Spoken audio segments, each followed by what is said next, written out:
بسم اللہ الرحمن الرحیم۔ جہاں 100 سے زائد آیات عقیدہ ختم نبوت کو بیان کرتی ہیں اور نبی کریم صلی اللہ علیہ وسلم کی 210 احادیث طیبات عقیدہ ختم نبوت کو بیان کرتی ہیں، وہاں اجماع امت بھی یہی ہے کہ نبی کریم صلی اللہ علیہ وسلم کے بعد اور کوئی رسول اور کوئی نبی نہیں ہے۔ اس کی وجہ یہ ہے کہ نبی کریم صلی اللہ علیہ وسلم کے وصال کے بعد جب سیدنا ابو بکر صدیق رضی اللہ تعالی عنہ آپ منصب خلافت پہ فائز ہوتے ہیں تو جہاں بہت سارے فتنے سر اٹھاتے ہیں، وہاں یہ ایک فتنہ بھی سر اٹھاتا ہے کہ بہت سارے لوگ آپ کے دور خلافت میں نبوت کا دعویٰ کرتے ہیں۔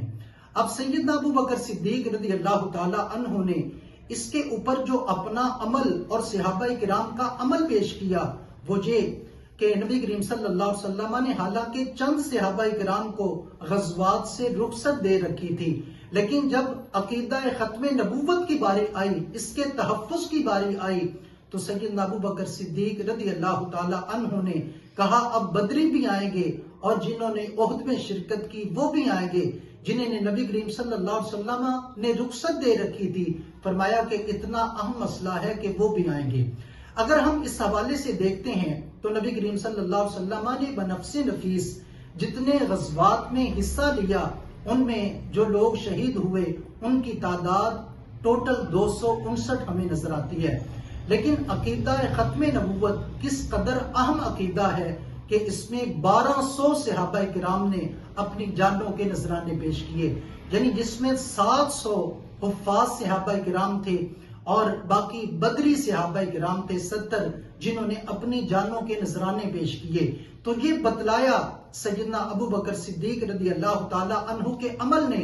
اور دیگر صحابہ کرام نے کہ جب حضرت ابو بکر صدیق رضی اللہ تعالی عنہ نے اس عقیدے کے تحفظ کے لیے بلایا تو کسی صحابی رسول نے انکار نہیں کیا کہ یہ سمجھا جائے کہ یہ تو عام سی بات ہے، کوئی مسئلہ نہیں ہے۔ نہیں، حضرت ابو بکر صدیق کا بلانا اور سارے کے سارے صحابہ کرام کا لبیک کہہ کے 1200 صحابہ کرام کا اپنی جانوں کا نذرانہ پیش کرنا یہ بتلاتا ہے کہ ایسا اجماعی اور قطعی مسئلہ ہے کہ جہاں قرآن سے ثابت ہے، جہاں حدیث سے ثابت ہے، وہاں اجماع امت سے بھی یہ عقیدہ ثابت ہے کہ آج تک یعنی صحابہ کرام کا دور لے لیں، اتباع تابعین کا اور اولیاء امت کا، آج تک امت کا اس بات کے اوپر اتفاق ہے کہ رسول اللہ صلی اللہ علیہ وسلم کے بعد اور نہ کسی نبی کی ضرورت ہے اور نہ قیامت تک کوئی نبی اور آ سکتا ہے۔